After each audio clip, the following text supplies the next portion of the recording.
महती अनुकंपा से ज्ञान गंगा समिति के संयोजन में इस वर्ष जो मानस सत्र चल रहा था उसका आज विश्राम होने जा रहा है। 13 वर्षों से यह प्रवचन चल रहा है। यह मुझे जब मैंने श्री निवास जी शुक्ल से विनीत जी से सुना तो ज्ञात हुआ। मैं बहुधा वर्षों को याद नहीं रखता, याद रखना स्वभाव में नहीं है। यूं इस संयोजन में जिनकी मुख्य भूमिका रहती है अग्रवाल बंधुओं की, श्री नारायण भैया, श्री जय भैया, श्री प्रयाग जी, शिव जी, अशोक जी, उनसे पारिवारिक रूप से मैं अत्यंत प्रारंभ से जुड़ा हुआ हूं। बाल्यावस्था जब मैं शिक्षा प्राप्त कर रहा था जबलपुर में, तो इनकी माता श्री उस समय जिस स्थान में मैं रहता था वो उनके ही पिता जी का घर था। तो वो एक बाल्यावस्था में उन्होंने मुझे देखा, स्नेह वात्सल्य से देखा, और फिर वो स्नेह सूत्र जो है नए नए अर्थों में, नए नए रूपों में, और अब और भी एक विशेष अनुराग और स्नेह के रूप में फलीभूत हो रहा है। तो इस सारे परिवार से मेरा वैसे स्नेह में संबंध तो है ही, किंतु उस अर्थों में जिसे रामचरितमानस में कहते हैं, पूजनीय प्रिय परम जहां ते सब मानी है राम के नाते, तो सचमुच उस नाते से भी हम लोग अत्यंत सन्निकट हैं। इस परिवार में लोगों में जो भक्ति भावना है, श्री नारायण जी में, श्री जय भैया में, सारे परिवार में, वो मुझे बहुत प्रसन्न आनंदित करती है।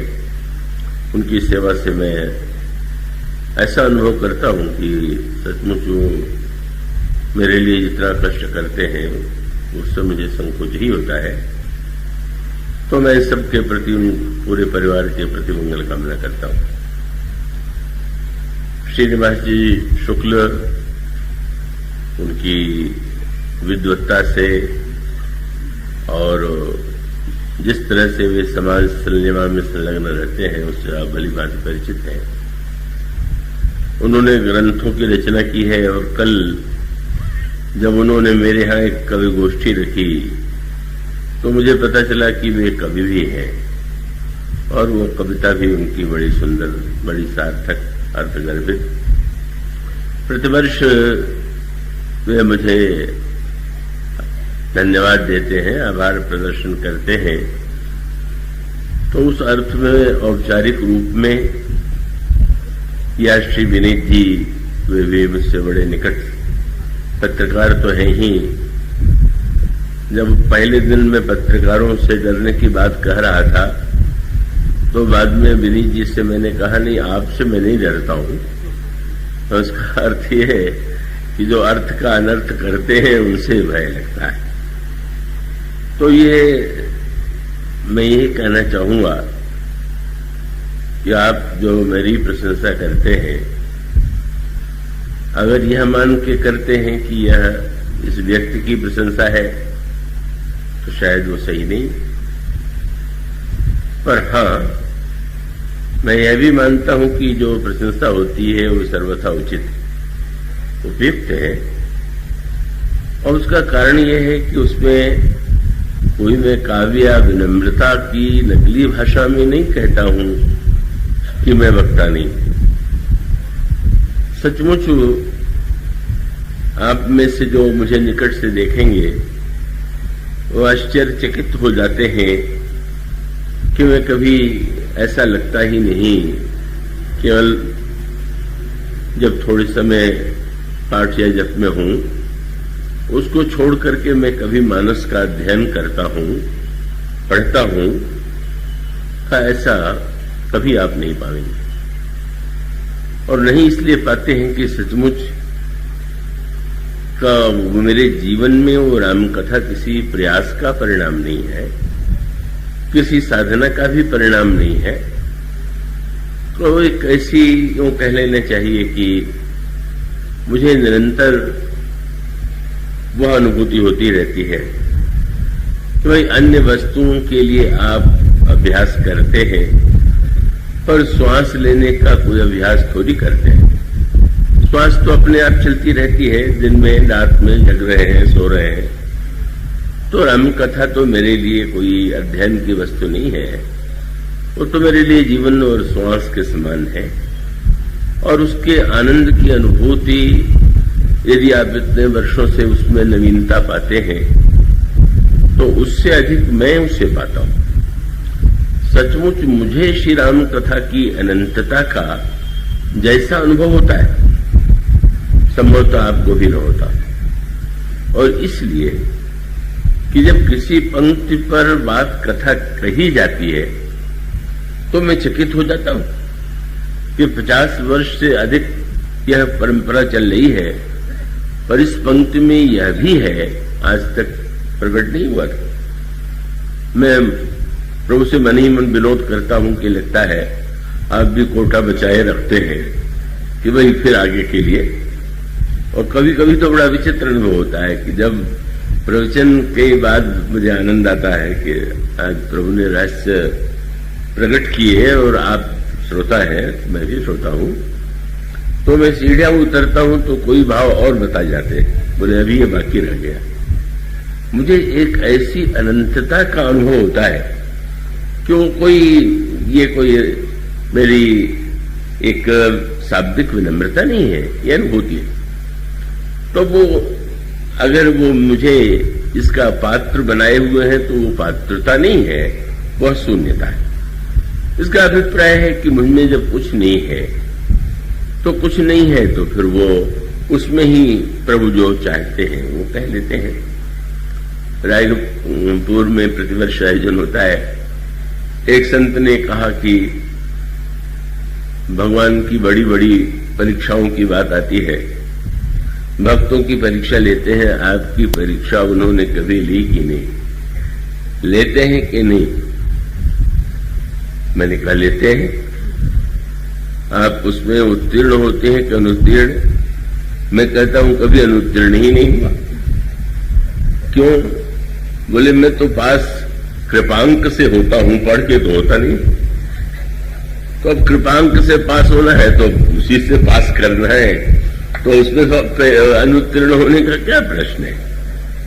तो भाई तो एक सही बात है, उसका एक अनुभव मुझे बहुत, कहीं भी हूं, किसी भी परिस्थिति में हूं, उस कृपा का अनुभव प्रभु कराते हैं। तो मैं इस आभार के लिए व्यवहारिक रूप में आभार मानता हूं, पर सचमुच ही यह प्रभु की महती अनुकंपा है कि अपने रहस्यों को वे व्यक्त करते रहते हैं एक अत्यंत तुच्छ और हीन से हीन व्यक्ति के माध्यम से। तो आइए भक्तिमती शबरी के आश्रम में चले। वैसे तो मैं राजसभा की बात किया करता था, और उस समय तो ये कहना पड़ता था कि ये कथा प्रभु कह रहे हैं, पर ये प्रसंग तो सचमुच वही वक्ता है। पूरे प्रसंगों में तो प्रभु वक्ता के रूप में, कथा में नहीं, लेकिन इस प्रसंग में इसीलिए मैं कहूंगा कि दंडकारण्य के उस आश्रम में, उस वनस्थली में, जिसे हम संशय की वनस्थली मानते हैं, संशय की भूमि मानते हैं। चित्रकूट प्रेम की भूमि है और दंडकारण्य संशय की भूमि है। इसलिए चित्रकूट की भूमि में मिलन होता है और दंडकारण्य की भूमि में वियोग होता है। चित्रकूट में ही भक्तों से भगवान का मिलन होता है, मुनियों से होता है, देवताओं से होता है, कोल किरातों से होता है। प्रेम मूर्ति श्री भरत, परम तत्वज्ञ महाराज श्री जनक, सभी का मिलन तो इस दिव्य भूमि में होता है। और यह भूमि वस्तुतः प्रेम की भूमि है। राम कथा मंदाकिनी चित्रकूट चितचारु, तुलसी सुभग स्नेह वन से रघुवीर विहार। जब हमारे अंतःकरण में प्रेम होता है, जब हमारे अंतःकरण की स्थिति चित्त अचल होता है, और जब हम स्नेह से भगवान की कथा सुनते हैं, तो उस समय सचमुच ही हमारे आपके हृदय में भगवान आकर के विराजते हैं, अपनी लीलाएं करते हैं। पर सर्वदा ऐसा ही नहीं होता है कि कोई यह नहीं कह सकता कि उसके जीवन में कभी संशय का उदय नहीं होता, कभी भ्रम का उदय नहीं होता, कभी समस्याएं नहीं आती। और आने का तात्पर्य यही है कि हम अगर हमारे ही जीवन में कभी ऐसी विपरीत स्थिति आ जाए तो ये भयभीत हो जाने की आवश्यकता नहीं है कि अब तुम हमारे कल्याण का मार्ग समाप्त हो गए। एक बार किसी व्यक्ति ने, जिसके हृदय में संशय का उदय हुआ था, महात्मा के पास गया, कहा महाराज मुझे निश्चित विश्वास है कि मेरा विनाश होगा। क्यों? तो भगवान श्री कृष्ण स्वयं जब गीता में कहते हैं कि संशयात्मा विनश्यति, जो संशयात्मा होता है विनाश उसका होता है, तो मैं संशयालु हूं तो मेरा तो विनाश होगा ही। महात्मा जी ने कहा बिल्कुल नहीं होगा। क्यों महाराज? गीता में भगवान तो कहते हैं। बोले भगवान की वाणी पर जब तुम्हें इतना विश्वास है कि संशयात्मा विनश्यति, तुम्हारा संशय का महाविश्वास है, तुम मत डरो। जब तुम भगवान के प्रति ये कहते हो तो वो तो उनकी चिंता उनको होनी चाहिए कि वो तुम्हारे विश्वास को सुदृढ़ करे। तो दंडकारण्य की यह भूमि जो है, जिसमें सती के हृदय में संशय उत्पन्न होता है, भगवान शिव से दूर हो जाती है, जनक नंदिनी सीता के हृदय में उत्पन्न हो जाता है, लक्ष्मण के चरित्र के प्रति संदेह, प्रभु के सामर्थ्य के प्रति संदेह, और प्रभु का उनसे वियोग हो जाता है। ऐसी जो संशय की भूमि है, हमारे आपके जीवन में भी ऐसे अवसर आ सकते हैं जब विश्वास का स्थान संशय ले ले। परसों एक साधक आए थे तो मुझे उनके प्रश्न बड़े अच्छे लगे, क्योंकि उन्होंने मन की स्थितियों का जो वर्णन किया वह प्रश्न के लिए नहीं, बड़ा स्वाभाविक। तो उसका अभिप्राय है कि जब ऐसी कोई समस्या आवे तो हम क्या करें, क्या उपाय? और तो उपाय यही है कि भगवान श्री राम चारों ओर वनस्थली में जनक नंदिनी सीता का पता लगाते हुए भ्रमण करते हैं, और अंत में भक्तिमती शबरी के आश्रम में जाते हैं। और इसका अर्थ है कि जब कभी संशय और निराशा का उदय हो तो हमें निश्चित रूप से संतों और भक्तों के समीप जाना चाहिए। संत और भक्तों के समीप जाने से हमारे मन में जो संशय हुआ, हमारे मन में जो विभ्रम उत्पन्न होता है, उसका समाधान हो। भगवान श्री राम ने भक्ति शबरी, भक्तिमती शबरी को वह गौरव प्रदान किया जो मानस में उन्होंने किसी को प्रदान नहीं किया। और यहां पर भी नोधा भक्ति का उपदेश देने के बाद भगवान राम ने स्पष्ट शब्दों में कहा कि जोगी वृंद दुर्लभ गति जोई, तो कहां आज सुलभ वही सोई। भक्तिमती शबरी योगियों के लिए भी जो दुर्लभ गति है वो तुम्हारे लिए सुलभ है, ऐसा प्रभु उनको सम्मान देते।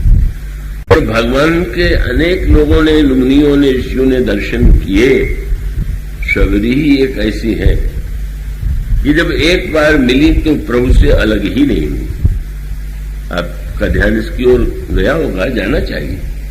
भाई अन्य भक्त हैं, महर्षि वाल्मीकि हैं, महर्षि अगस्त्य हैं, भरद्वाज हैं, प्रभु उनके पास जाते हैं और फिर उनसे विदा लेकर के आगे बढ़ते हैं।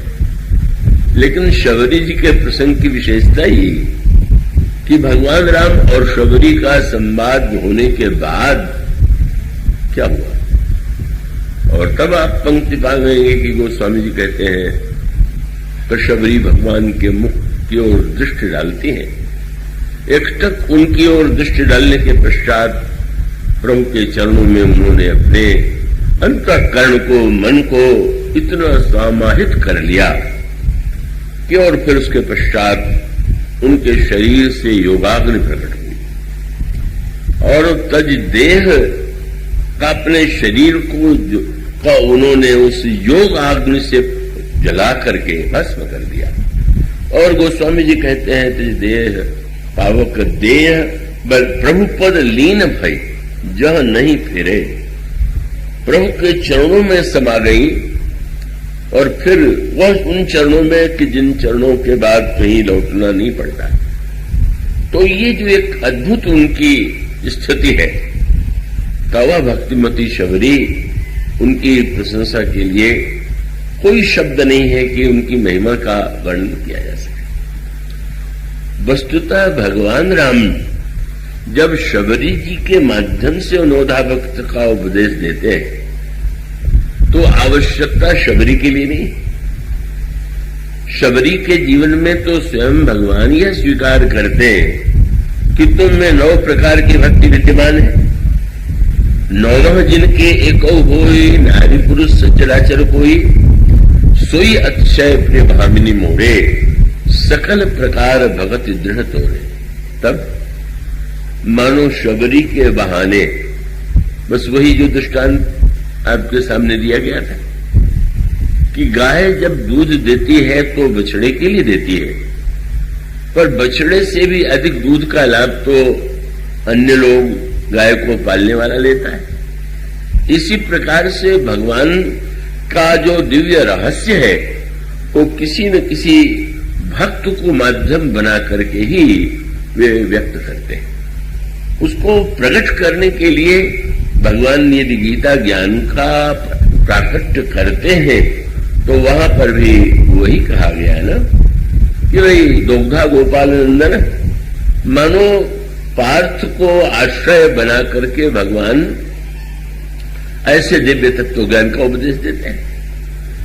भक्तिमती शबरी जी का परम पतिव्रता अनुसुईया जी सीता जी के समक्ष पातिव्रत धर्म का निरूपण करती है। क्या सचमुच सीता जी के लिए पातिव्रत धर्म की शिक्षा आवश्यक थी क्या? इसलिए उन्होंने उपदेश देने के बाद स्पष्ट कह दिया कि उपदेश में तुम्हारे लिए थोड़ी दे रहे। तब बोले सुन सीते तब नाम सुमिरी नारी पतिव्रत करे तो ही प्राण प्रिय राम कहूं कथा संसार है। तुम्हें देख करके हृदय में इतनी उमंग आती है कि वो तुम्हारे को देख करके मेरे मन में उपदेश देने का भाव जागृत हुआ और ये लोगों के हृदय में जो देवियां उस पथ पर चलना चाहती हैं उनको प्रेरणा प्राप्त हो। तो वस्तुतः शबरी जी तो माध्यम है। इसलिए एक कवि ने बहुत मीठी बात लिखी, बचनेश जी थे, और उन्होंने ये कल्पना किया कि भगवान राम वन क्यों गए। तो उन्होंने कहा कि अगर कोई ये कहे कि भगवान राम रावण को जीतने के लिए गए तो अयोध्या से भी सेना लेकर के जाते, लंका को परास्त कर देते। अगर कहा जाए कि वो ऋषि मुनियों को दर्शन देने के लिए गए तो ऋषि मुनियों का तो निमंत्रण वे देते ही रहते थे, वे आकर के भगवान का दर्शन कर लेते। प्रभु यज्ञों में मुनियों को आमंत्रित करते थे, करके उनका सत्कार कर सकते थे। उनका कोई ऐसा कार्य नहीं था कि जिसके लिए भगवान को वन जाना पड़े। तो क्यों गए? तो बचनेश जी ने यही कहा कि सबरी वनवासिनी होती न जो तब रामहु ना बनते बनवासी। अगर शबरी बनवासी नहीं होती तो श्री राम बनवासी न बनते। मानो कवि की यह भावना बड़ी विलक्षण है। प्रभु के द्वारा अनेक कार्य होते हैं, पर ऐसा लगता है कि ये शबरी और प्रभु का मिलन, और उस मिलन में शबरी तो श्री अवध नहीं जा सकती है, जाने की कल्पना नहीं कर सकती है। उनमें तो विनम्रता की पराकाष्ठा है, और इसलिए प्रभु से रमा जाते हैं। और जब ये कहा जाता है कि उन्होंने झूठे फलों को चखा, तो ये बहुत विवाद करने की आवश्यकता नहीं कि भगवान राम झूठे फल खाएंगे कि नहीं खाएंगे। तुलसीदास जी ने नहीं लिखा तो सूरदास जी ने लिखा, पर इसमें बहुत विवाद की बात नहीं। जिन लोगों के जीवन में कुछ मर्यादा का अतिशय अतिरेक होता है, वो लोग ऐसे प्रसंगों में घबरा जाते हैं कि भगवान कहीं झूठा खा सकते हैं। और मैं भी एक ऐसे महान विद्वान से परिचित था, वो अब नहीं है, कि उनसे अगर किसी ने पूछ दिया कि वो तो निषाद तो अस्पृश्य थे, पर भगवान राम ने तो हृदय से लगाया, पास में बैठाया, तो ऐसी स्थिति में क्या वो उनका आचरण शास्त्र के विरुद्ध नहीं था? तो उन्होंने यही कहा कि ठीक है, उन्होंने निषाद का प्रेम देख के हृदय से लगाया होगा, पर बाद में नहा लिया होगा। मैंने हृदय से लगाने के बाद उनको नहलाना आवश्यक लगा, क्योंकि उसके बिना उनको लगता था कि शास्त्र की मर्यादा मिट जाएगी। तो वस्तुतः जो प्रेम का राज्य होता है, जैसे प्रत्येक राज्य का नियम और कानून अलग अलग होता है, और जिस राज्य का जो नियम है उसी राज्य के लिए वो संविधान है। आपके देश का संविधान दूसरे देश के संविधान में तो नहीं माना जाता। तो भाई जो मर्यादा के राज्य का संविधान है और प्रेम के राज्य का जो विधान है वो बिल्कुल अलग अलग है। जब भगवान राम अयोध्या में कोई व्यवहार करते हैं तो इसके लिए गोस्वामी जी एक शब्द लिख देते हैं। प्रभु चित्रकूट में जब श्री भरत से मिलते हैं और प्रभु जब भरत से अयोध्या में मिलते हैं तो अंतर दिखाई देता है। सारे अयोध्या के गुरुजन भी आए हुए हैं, श्री भरत आए हुए हैं, भगवान राम को सूचना भी मिल चुकी है, लेकिन सबसे पहले प्रभु का भरत से मिलन होता है। भरत से मिलकर के ही वे उनकी वो दशा गोस्वामी जी कहते हैं कि ज्यों ही लक्ष्मण जी ने ये सूचना दिया, भरत प्रणाम कर कर होना था। क्या हुआ? बोले सुन बस भगवान श्री राम जो ही यह शब्द सुनते हैं, भगवान उठे, राम सुन प्रेम अधीरा, कहूं पट कहूं निशंग धनु तीरा। श्री राम अधीर हो गए, दुपट्टा कहीं गिरा, निशंग कहीं गिरा, बाण कहीं गिरा, हृदय से लगा दिया। और वो ऐसा लगाया कि वे भूल ही गए कि गुरु वशिष्ठ भी आए हुए। स्मृति नहीं आई, माताएं आई हुई हैं, अन्य आए हुए हैं, बिल्कुल ध्यान में नहीं। वो तो केवट ने याद दिला दिया कि प्रभु ऐसे ने, आप तो प्रेम रस में सराबोर हो गए और लोग भी आए हुए। तो नाम किसका लिया? बोले नाथ साथ मुनि नाथ के, गुरु जी भी आए हुए और माताएं भी आई हुई और सब नाथ मां। ये प्रभु आप ये निश्चित रूप से मैं सूचित कर दूं कि मुनिनाथ के ये जितनी माताएं आई हुई हैं सब लोग आए हुए हैं। और तब गोस्वामी जी ने दो शब्दों में अंतर दे दिया। जब श्री राम भरत से मिलने चले तो उठे राम सुन प्रेम अधीरा, और जब केवट की सूचना के बाद भरत गुरु जी से मिलने चले तो गोस्वामी जी ने तुरंत दिखाया कि यह बदल गए, बदले हुए। क्या? बोले सील सिंधु सुन गुरु आगमनु, सिय समीप राख्यो रिपुदमनु, चले सवेग। भगवान राम दौड़ पड़े गुरु जी का स्वागत करने में, पर वो श्री भरत से मिलने वाले अधीर राम उठे, राम सुन प्रेम अधीरा। और भरत से मिलने के लिए जो जा रहे हैं वह राम अधीर राम नहीं है। गोस्वामी जी कहते हैं, शील सिंधु सुन गुरु आगमनु, सिय समीप राख्यो रिपु दमनु, चले सवेग राम तेहि काला, धीर धर्म धुर। बड़े धैर्यशाली। अधीर है कि धीर? बोले धर्म राज्य में धीरता की शोभा और प्रेम राज्य में अधीरता की शोभा।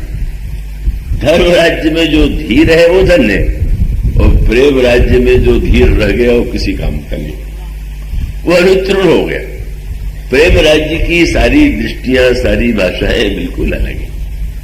और जब आप लंका विजय के बाद श्री अवध में आए तो श्री भरत आए हुए हैं, गुरु वशिष्ठ आए हैं, पर भगवान राम श्री भरत से मिलने नहीं दौड़े। श्री भरत भी प्रभु से मिलने नहीं आए। श्री भरत डर गए, मैं जाऊं और प्रभु कहीं मुझे हृदय से लगा करके सबको भुला दे तो ये तो प्रभु के शील के मर्यादा के अनुकूल नहीं होगा। इसलिए वो दूर से खड़े हैं। और तब गोस्वामी जी कहते हैं कि भगवान राम ने सबसे पहले गुरु वशिष्ठ को प्रणाम किया, और गुरु वशिष्ठ को प्रणाम करने के बाद अयोध्या में जितने श्रेष्ठ गुरुजन आए थे, सकल द्विजन मिली नायव माथा। भरत जी से मिलके जैसे चित्रकूट में मिले थे वैसे मिलना चाहिए था। तो शंकर जी ने कहा वो चित्रकूट वाले नहीं, तब कौन है? सकल द्विजन मिली नायव माथा, धर्म धुरंधर रकुल नाथ। ये धर्म धुरंधर राम और वो प्रेम अधीर राम। तो वस्तुतः प्रभु की जो लीला है, आप जब सबरी जी के आश्रम में जाइए तो समझ लीजिए कि यहां धर्म राज्य नहीं, वो धर्म राज्य आप अन्यत्र ढूंढिए, यहां तो शुद्ध प्रेम है। और जब गोस्वामी जी कहते हैं कि प्रभु तो शबरी के दिए हुए फलों को जब खाते हैं तो अनुकूल अंबक अंबजो निज डिम्ब हित सन्मानिके। जैसे कोई स्नेहमयी मां बच्चे को बड़े प्यार से खिलाने के लिए आवे, उस शबरी आई तो क्या बच्चा मां का जूठा नहीं खा लेता? क्या बालक ये सोचता है कि ये धर्म के विरुद्ध है जूठा खाना? इसलिए शबरी जी के जूठे फलों को खाया कि नहीं खाया, ये उतने महत्व की बात नहीं है जितना इन अतिशय मर्यादावादियों ने उसे बना दिया है। तो सूरदास जी महाराज जी तो कहते हैं कि जूठे फल शबरी के खाए। तो गोस्वामी जी, ये गोस्वामी जी इसको दूसरे ढंग से कहते हैं कि भगवान श्री राम को शबरी जी ने जब फल अर्पित किया तो कंद मूल फल सुरस अति, एक विलक्षणता है, रस की पराकाष्ठा है। ऋषि मुनियों के फल भी मधुर थे, प्रभु ने उन्हें भी स्वीकार किया, पर शबरी के फल में जो रस की पराकाष्ठा थी, कंदमूल फल सुरस अति, दिए राम का आनी, और प्रेम सहित प्रभु खाए, बारंबार बखान। बार बार प्रशंसा करते जाते हैं शबरी से, और जो है याचना करते हैं थोड़ा और शबरी की याद जब आ जाती है तो पूर्व मर्यादा को भूल जाते हैं। यही नहीं, उसके बाद भी आप पढ़ें, गोस्वामी जी कहते हैं कि जब प्रभु लौट करके लंका से आए तो स्वागत के लिए सभी प्रीति भोज देना चाहते हैं, सभी उतावले हैं, व्यग्र हैं श्री रामभद्र का स्वागत करने के लिए। और सबने जब प्रभु को बुलाया तो उन्होंने मन प्राण से पूरी क्षमता से स्वादिष्ट भोजन प्रभु के लिए बनाया अर्पित किया। और जब वह भोजन दिया गया तो प्रभु ने स्नेह से स्वीकार किया। पर जब भी चर्चा चली तो वो गोस्वामी जी एक नई बात कहते हैं जो मर्यादा के सर्वथा विरुद्ध है। मान लीजिए आप किसी के यहाँ भोजन करने जाए और उसके भोजन की प्रशंसा न करके दूसरे का नाम लेके कहें उसके घर का भोजन बहुत अच्छा है, तो बड़ी चोट लगेगी। आप भोजन यहां कर रहे हैं, दूसरे के भोजन की याद कर रहे हैं, लेकिन प्रभु सचमुच शबरी के यहाँ नहीं, शबरी की याद आ जाती है तो सारी मर्यादा भूल जाते हैं। गोस्वामी जी कहते हैं कि इतनी मर्यादा और इतने सावधान है, इतने बोलने में सावधान है, पर वो सावधानी ऐसे प्रसंग में नहीं रह पाती। गोस्वामी जी कहते घर गुरु गृह प्रिय सदन सासुरे, जब जह भई पहुन आई, तब तब कही सबरी के फलन की, रुचि माधुरी न पाई।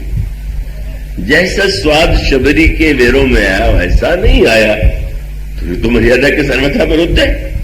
पर वो शबरी की स्मृति आते ही वो इतने प्रेम और भाव में विभोर हो जाते हैं कि वो प्रभु जो है उसमें उस भाव भूमि में स्थित होकर के बोलते हैं। वो मानो यह बताने के लिए है कि कितना अधिक शबरी प्रभु के मन और प्राणों में छाई। इसलिए अगर कवि ने लिख दिया कि सबरी बनवासिनी होती न जो, प्रभु रामहु ना बनते बनवासी, तो सचमुच लगता है कि वो यथार्थ के बहुत निकट है। ऐसी भक्तिमयी शबरी, उनको निमित्त बना करके ही प्रभु ने नवधा भक्ति का उपदेश दिया। नवधा भक्ति के इस क्रम में दो तरह से इसको ग्रहण किया जा सकता है। एक तो आप चाहें तो इसको क्रम से एक के बाद दूसरी, दूसरी के बाद तीसरी, इस तरह से भक्ति की क्रमिक साधना के रूप में भी देख सकते हैं। और दूसरी ओर वस्तुतः भगवान राम यही कहते हैं कि ये नव भक्ति में एक के बाद दूसरी भक्ति आवे, यह आवश्यक नहीं है। नौ में से एक भक्ति भी अगर आ जाएगी तो व्यक्ति धन्य हो जाएगा। तो इस संदर्भ में आप देखेंगे तो साधना का क्रम है। जब आप सत्संग करेंगे तो भगवान की कथा सुनने को मिलेगी।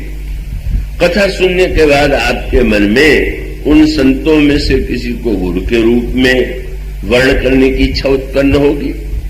गुरु का जब वर्ण करेंगे तो उनकी सेवा करेंगे अमानी होकर के, और गुरु के वर्ण के पश्चात गुरुदेव के द्वारा दो साधनाएं, भगवान के गुणों का गायन और उनके मंत्र का जप, इस साधना उत्पन्न होगी। और मंत्र जप करने के पश्चात मनुष्य को धीरे धीरे विश्वास और संसार के विषयों में वैराग्य उत्पन्न हो जाएगा। उसके पश्चात व्यक्ति के जीवन में सर्वत्र भगवान का दर्शन, भगवान में ही नहीं अन्यत्र भी भगवान का दर्शन होने लगेगा। और संतों में तो भगवान की अपेक्षा भी उसे अधिक आनंद की उनके दर्शन में अनुभूति होगी। उसके पश्चात वह जो व्यक्ति है का वो वस्तुतः उसके जीवन में कोई लोभ नहीं है, केवल लाभ है। लोभ और लाभ ये दो शब्द हैं, और अगर आप देखेंगे तो दोनों में अक्षर तो एक ही है।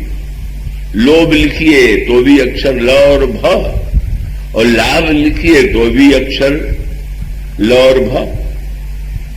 तो पूछा जा सकता है कि लोभ और लाभ में जब एक ही ल और भ है तो अंतर क्या है? बोले मात्रा का अंतर है। मात्रा माने आपने लाभ लिखा तो जो यह जो स्वर का पहला अ है आपने ल के साथ जोड़ा तो लाभ हो गया, पर जब अ से संतोष नहीं हुआ, आ ई ए ऐ ओ पहुंचे तब लाभ लोभ हो गया।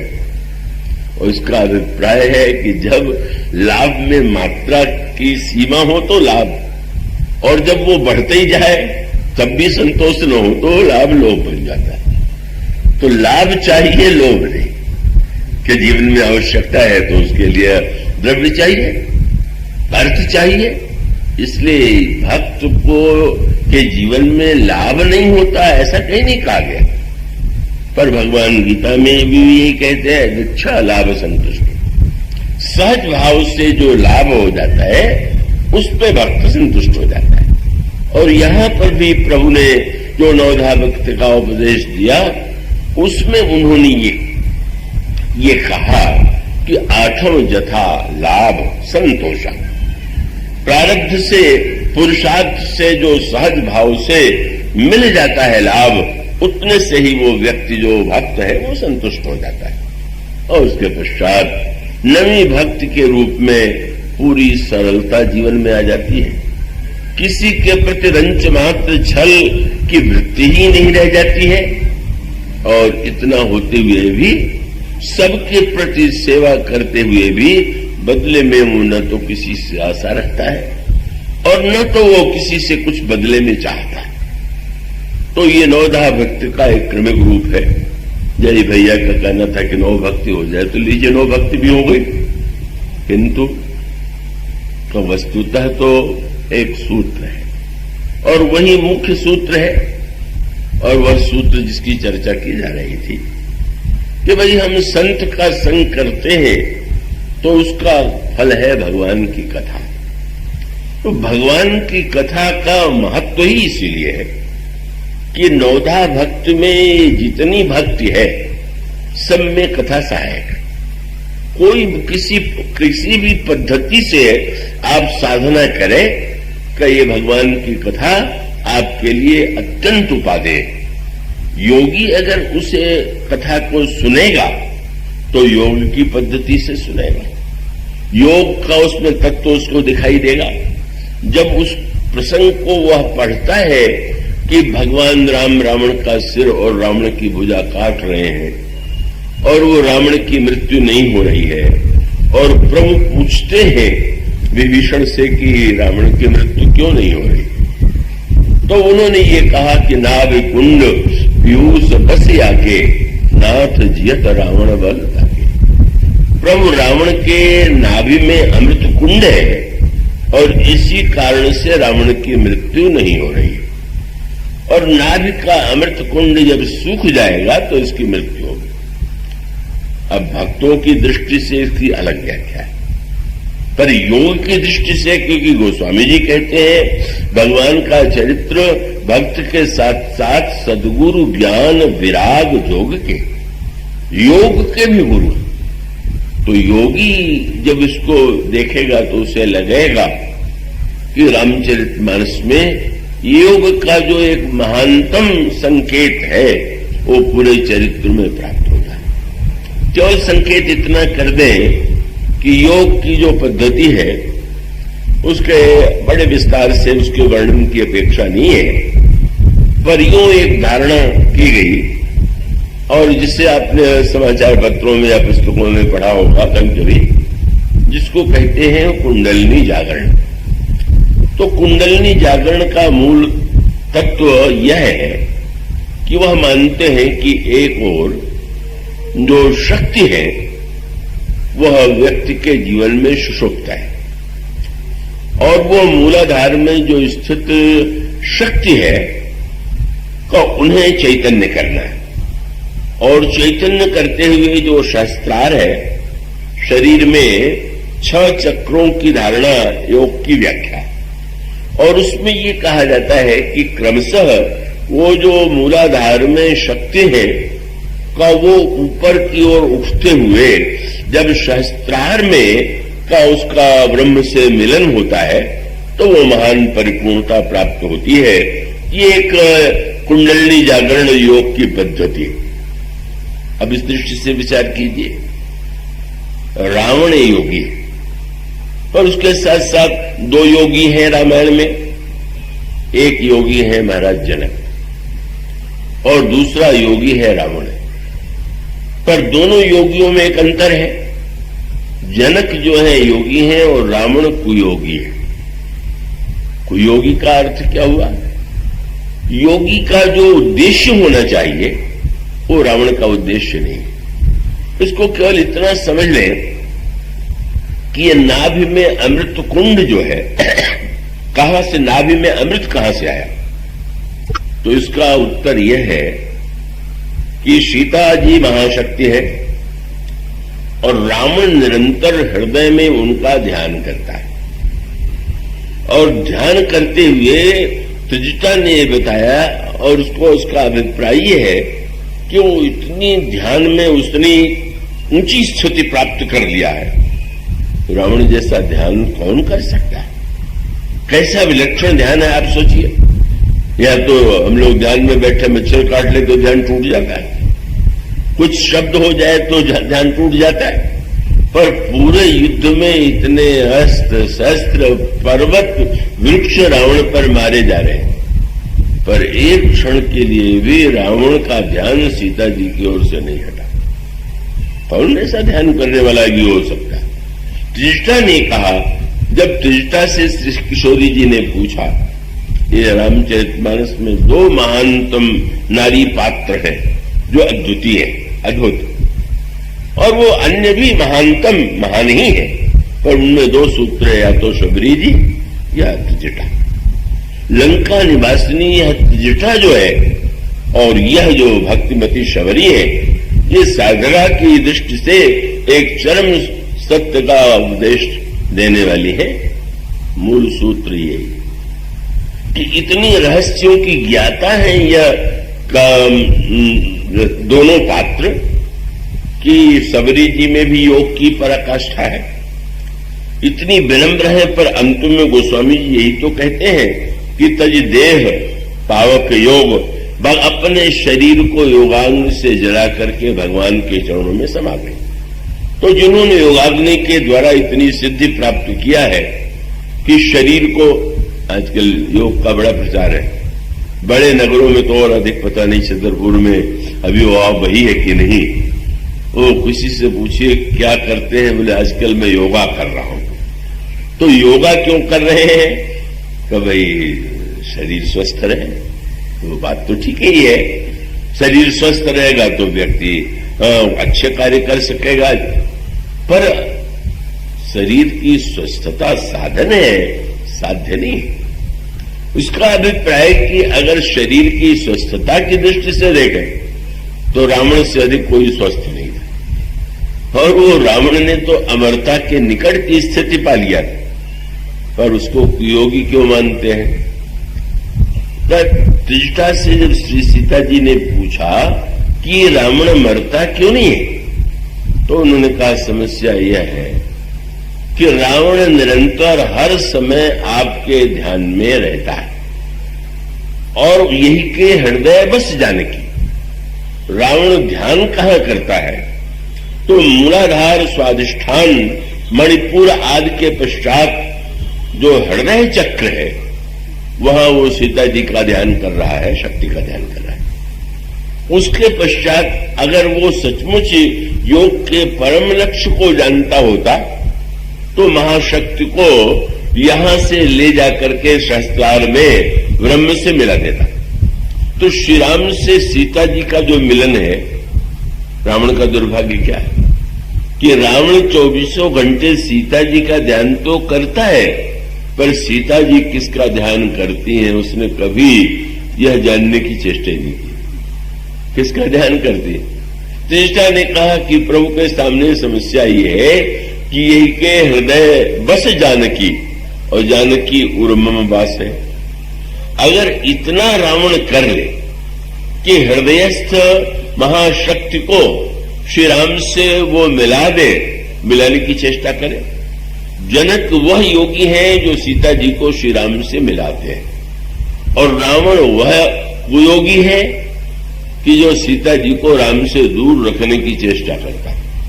राम और सीता एक साथ न रहे, वो महाशक्ति का केंद्र मैं बन जाऊं, और जब सीता जी चरण में हृदय में निवास करती हैं, तो ध्यान की पराकाष्ठा में उनके चरणों से जो अमृत की धारा बहती है, वो हृदय से नाभि में आकर के संग्रहित हो जाती है। यह है रावण की मृत्यु न होने का योग और तंत्र की दृष्टि से उसकी व्याख्या। और इसलिए मानो सूत्र वही कि जनक के समान जो व्यक्ति योगी हो, जिनके लिए गोस्वामी जी ने शब्द ये लिखा कि जनक कौन है, उन्होंने प्रणव परिजन सहित विदेहू जाहि रामपद गूढ़ सनेहू जोग भोगमह राख्यो गोई। देखने में लगता था भोगी और भीतर से है वो योगी। और उनके का उद्देश्य यही कि उन्होंने यही प्रयत्न किया कि जिन्हें उन्होंने पुत्री के रूप में पाया है, उनका श्री राम से मिलन हो, परिणय हो, और उसके लिए ही वो व्यग्र है। तो वह योगी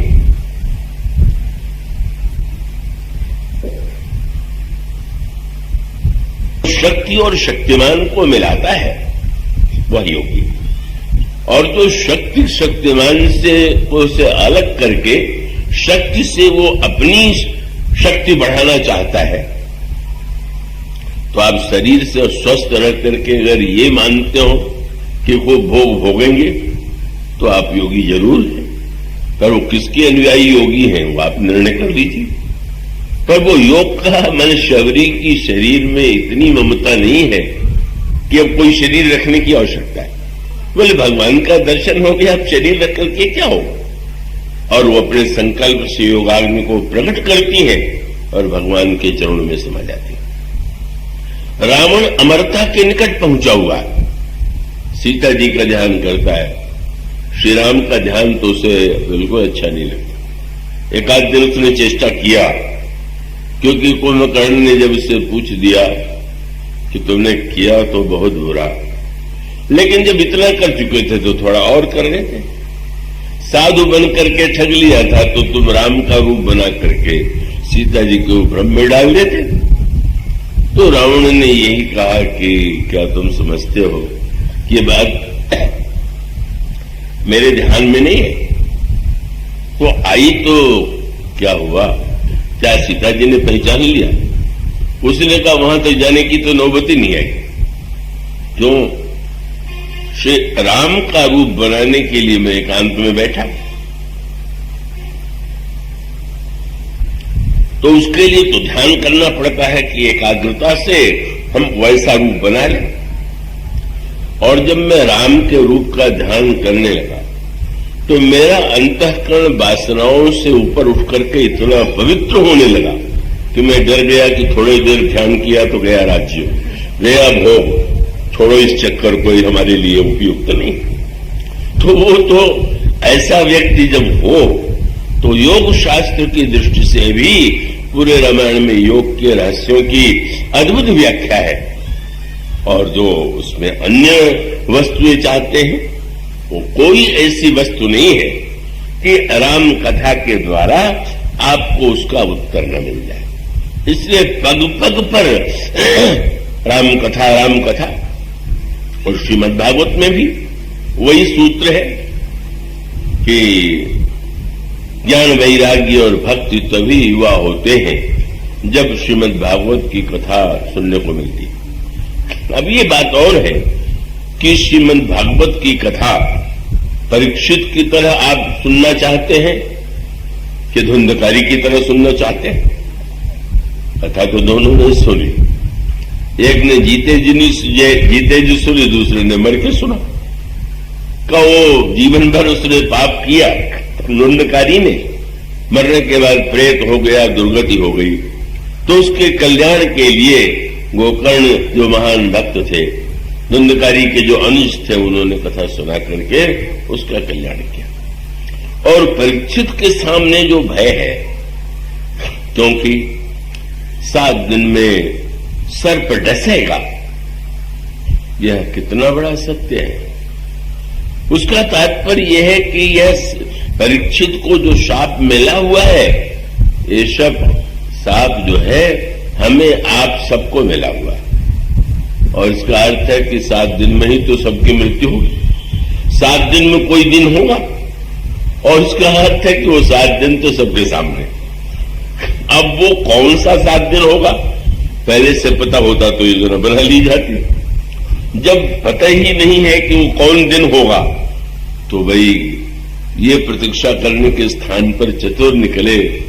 कितने विवेकी हैं परीक्षित कि उन्होंने कथा श्रवण किया। और कथा श्रवण करने से ऐसा नहीं हुआ कि मृत्यु नहीं हुई, लेकिन तब क्या हुआ, कथा सुनकर के वो मृत्यु से इतने निर्भय हो गए, अपने आत्म तत्व का ऐसा बोध हो गया कि उन्होंने ये कहा कि अब आकर के तक्षक मुझे डस ले, पर मैं तो शरीर नहीं हूं। और तब वो दिव्य स्थिति प्राप्त कर लेते, देह भावना से ऊपर उठ जाते हैं। और इसका अभिप्राय यह है कि भगवान की कथा जीवन के हर क्षण, हर पग, जीवन में, मृत्यु में। इसलिए राम कथा 9 दिन से जोड़ दिया गया उसको 9वां पाठ में।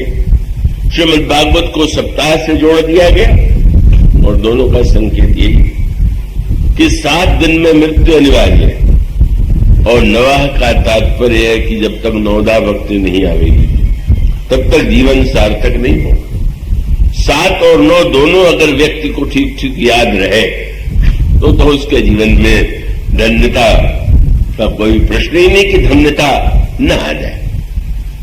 तो इसलिए एक सज्जन ने मुझसे कहा कि तो क्या भगवान कृष्ण ने अष्टमी को जन्म लिया, श्री राम ने नवमी को जन्म लिया, तो आप सिद्ध करना चाहते हैं कि राम श्रेष्ठ हैं? मैंने कहा श्री राम कृष्ण ने जन्म भले ही अष्टमी को लिया हो, पर नंदोत्सव जो हुआ तो नवमी को ही हुआ। जन्म का पता तो 9वें दिन चला। भगवान का जो प्राकट्य सचमुच होता है वो तो 9 के बिना हो ही नहीं सकता। 9 भक्ति की पूर्णता में ही भगवान का प्राकट्य होता है। और उसमें कथा का उद्देश्य क्या, कौन सा ऐसा प्रश्न है? भगवान राम कथा का अगर दुरुपयोग करना चाहे तो मंथरा से पाठ सीख ले। गुरु वशिष्ठ जब कथा सुनाते थे तो मंथरा नहीं सुनता थी और उसको सुनती ही नहीं थी, याद भी कथा रहती थी, पर कथा का उपयोग उसने एक दिन किया। कभी उससे तो किसी ने कथा सुनाने के लिए कहा नहीं। बड़े बड़े वक्ता थे वहां पर, मंथरा से कौन कहता? मंथरा थी सबसे विलक्षण वक्ता। पर जब एक दिन दीक्षा ले लिया महारानी कैकेयी ने मंथरा से, तो लगा कि आज कथा सुनाने का अच्छा अवसर है। और तब उसने कथा सुनाई। कौन सी? जितनी कथाएं पुराणों में आई थी कि सौतों ने एक दूसरे को कैसे कष्ट दिया, सारी कथा उसको याद थी। और उसने गोस्वामी जी ने कहा कौन सी कथा सत सवच है? काहे के लिए? बोले जय विधि बाढ़ विरोध, जिससे झगड़ा हो जाए। और सारी कथाओं का अंत तो एक ही बात से करती थी, उस सौत ने उसको कष्ट दिया, उस सौत ने उसको कष्ट दिया, उस सौत ने उसको कष्ट दिया। अब कहे कौशल्या तुम्हें कष्ट देने वाली है, तुम उसके लिए कोई उपाय करो। कद्रु विनत ही दीन दुख, तुम ही कौशला देव, भरत बंद गृह से ही है लखन राम के नेव। भरत बंदी गृह में जाएंगे तो ऐसी कथा, चाहे वो पुराणों की हो, ये भी बाढ़ विरोध, ये कथा का उद्देश्य नहीं है। कथा के द्वारा क्या नहीं हो सकता है। हनुमान जी तो कथा के द्वारा ही सारी समस्याओं का समाधान देते हैं। अगर सुग्रीव से मित्रता कराना है तो कथा सुना दिया। सुग्रीव को, भूले हुए सुग्रीव को अगर भगवान के पास भेजना है तो फिर कथा सुना दिया।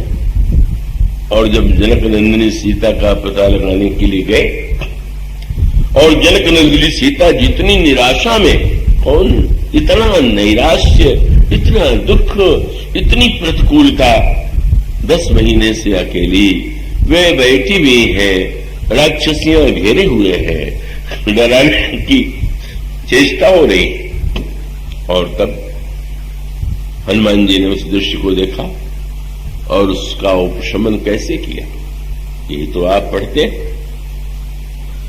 कि पहले तो उन्होंने ऊपर से मुद्रिका डाल दिया। कपि कर हृदय विचार दीन मुद्रिका डाली, तब मुद्रिका में राम नाम लिखा हुआ। दुख मिटाने का उपाय क्या है? बोले राम नाम, भगवान का नाम। लेकिन संशय हो गया क्या? चकित चितव मुदरी पहचानी, हरस विषाद हृदय अकुलानी, जीत को सके अजय रघुराई, माया ते अस रच नहीं जाई। क्या ये मुदरी प्रभु के माया के द्वारा बन नहीं सकती, यहां कोई है नहीं, ये मुद्रिका कहां से आ गई, कैसे आ गई, क्या है? तो नाम की मुद्रिका पा करके सुख तो मिला, पर मन में एक आशंका बनेगी। और तब उन्होंने यही संकेत मिला कि गोस्वामी जी कहते हैं कि हनुमान जी ऊपर से रामचंद्र गुण वर्णन लागा, भगवान की कथा सुनाने लगे।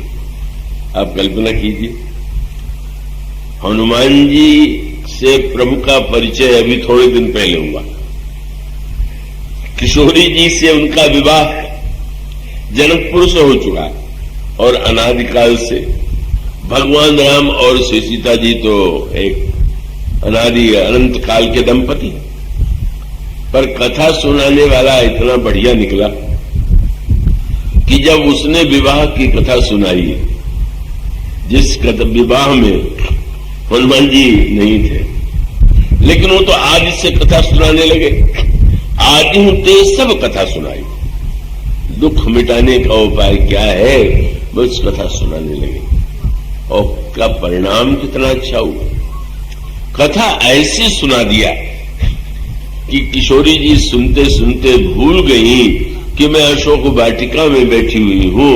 उनको तो लगा कि मैं पुष्प वाटिका में हूं, और उस पुष्प वाटिका में हमारे सामने प्रियतम प्राणधन है। कथा का उद्देश्य है कि हम देश काल से अलग जाकर के उस भाव भूमि में बैठे, वहां जाकर के तन्मय हो जाए, तदाकार हो जाए। सुनते ही सीता कर दुख लागा, मन में अंतःकरण में अगर संशय है, दुख है, तो कथा के द्वारा मिट गई। और उसके पश्चात मां के हृदय में अगर और कुछ संशय है, पूछ देती है कि हनुमान यह बताओ कि कोमल चित कृपालु रघुराई, कप के हेतु धरी इंसुराई। हनुमान यह बताओ, प्रभु तो बड़े कोमल थे, कठोर कैसे हो? कभी कभी भक्तों को भी लगता है कि भगवान इतने कठोर हैं। मानो हनुमान जी ने तुरंत कहा, और वो कह करके मानो हम सब लोगों के लिए बात कही। जब मां ने कहा प्रभु तो बड़े कोमल थे, इतने कठोर कैसे हो गए, तो उन्होंने तुरंत कहा कि मां क्षमा कीजिएगा, क्या जननी जन जिए जान मानसी ऊना, तुमते प्रेम राम के दूना। आप जितना मुझसे प्रेम करती हैं, आपसे दूना प्रेम करते हैं। ये दूना प्रेम करते हैं, हनुमान जी ने कोई तौल किया था क्या? बहुत मीठी बात है। जब मां ने कहा प्रभु ने मुझे भुला दिया, तो हनुमान जी को अपनी याद आ गई। जब प्रभु से मिले और प्रभु ने कहा कि ब्राह्मण देवता, मैंने तो अपना चरित्र आपको सुना दिया, आप अपनी कथा सुनाइए।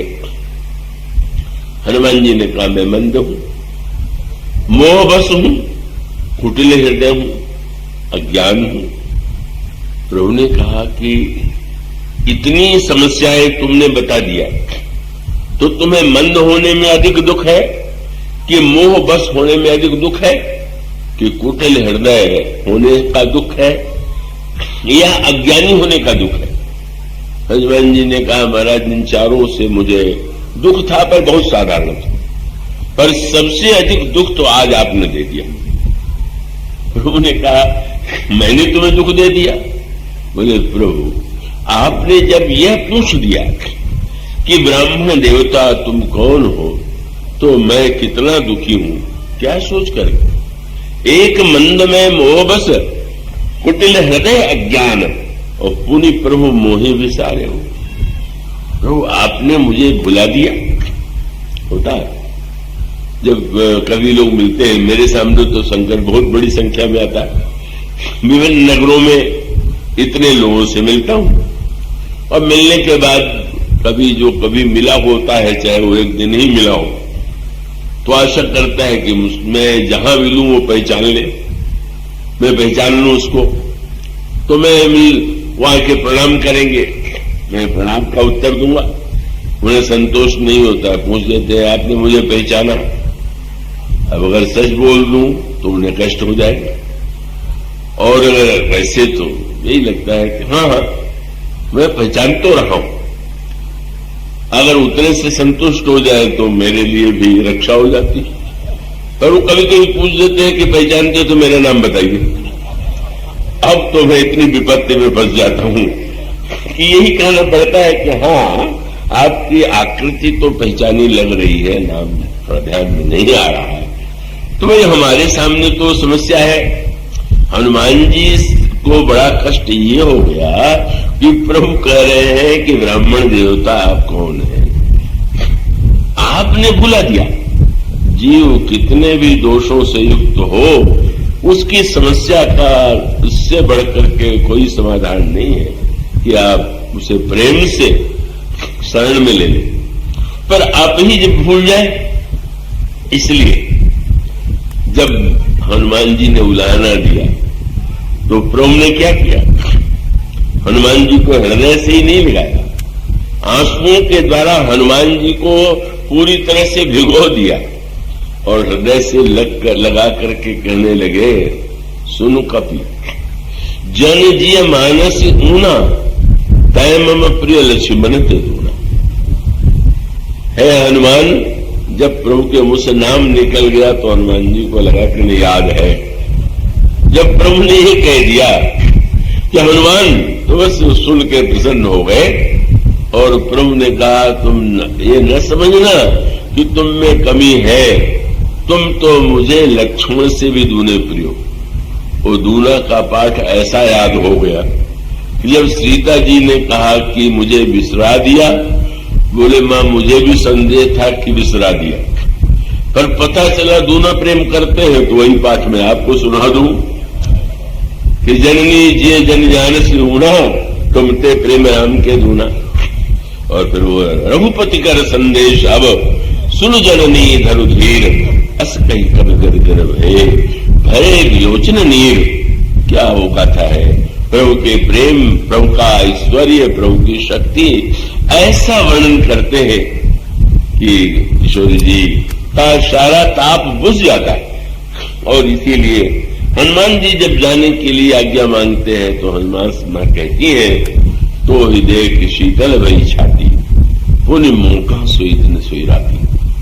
हनुमान तुम्हारे द्वारा प्रभु का चरित्र सुन के, कथा सुन करके हृदय शीतल हो गया था, पर तुम चले जाओगे तो फिर वही दिन रात मानो वह कथा कभी दुख का विनाश कर देती है, कभी संशय का विनाश कर देती है, कभी ईर्षा द्वेष को विनष्ट कर देती है। और लौट करके आए तो प्रभु को भी कथा सुनाने लगे। जब पूछा उन्होंने, कहा तात कई भांति जानकी राहत करत रक्षा सो प्राण की। तो हनुमान जी ने उस समय जो बात कह दिया, हनुमान जी ने जब सुनाया तो कैसी कथा सुनाई।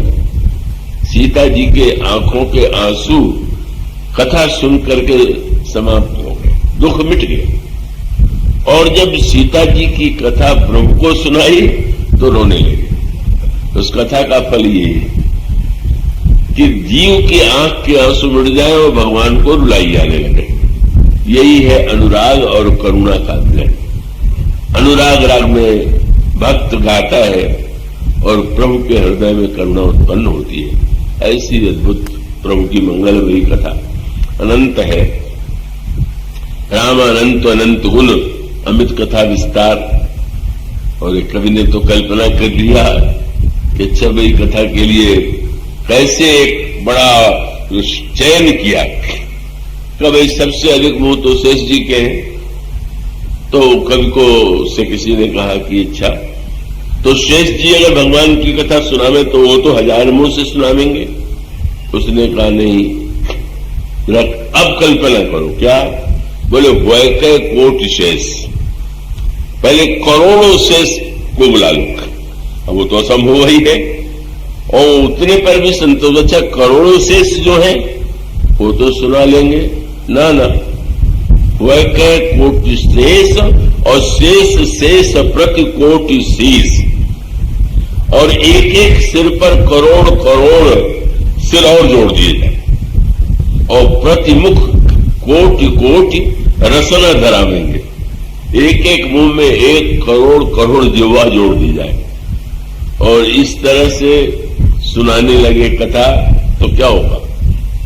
बोले कल्प निरंतर अनंतर अनंत जो ही होए के अनंत जो अनंत गुण गावेंगे तो रसिक विहारी सीता रामचंद्र जू के तऊ चरित अपार को नेक उपार पावे। भगवान का गुण इतना अनंत है।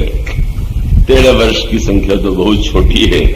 अनादिकाल से अनंत काल तक यह चलने वाली कथा, पर यह प्रभु की कृपा है कि वो हम लोगों को सुअवसर देते हैं। वो मुझे माध्यम बना करके मुझे वक्ता बना देते हैं, आपको श्रोता बना देते हैं। आप आते हैं, प्रेम से आते हैं और आपका उत्साह और भी बढ़ता दिखाई दे रहा है। इस वर्ष तो सर्वाधिक आप लोगों ने लाभ लिया है, तो प्रभु की यह परम कृपा है। इसलिए मैं आभारी हूं ज्ञानगंगा समिति, श्रीनिवास जी, श्री विनीत जी और अन्य सभी महानुभावों का, और विशेष रूप से जैसा मैंने कहा कि हमारे जो स्नेहाधीन स्नेह में है नारायण भैया, जय भैया, शिव जी, अग्रवाल जी, श्री अशोक जी, प्रयाग जी, उनकी सेवा भावना के प्रति मेरी मंगल कामना इन शब्दों के साथ मैं विराम देता हूं। जा सुनाम भव भेषज हरण घोर त्रयशूल, सो कृपालु मोहितो पर रहु सदा अनुकूल। सियावर राम श्री राम किंकर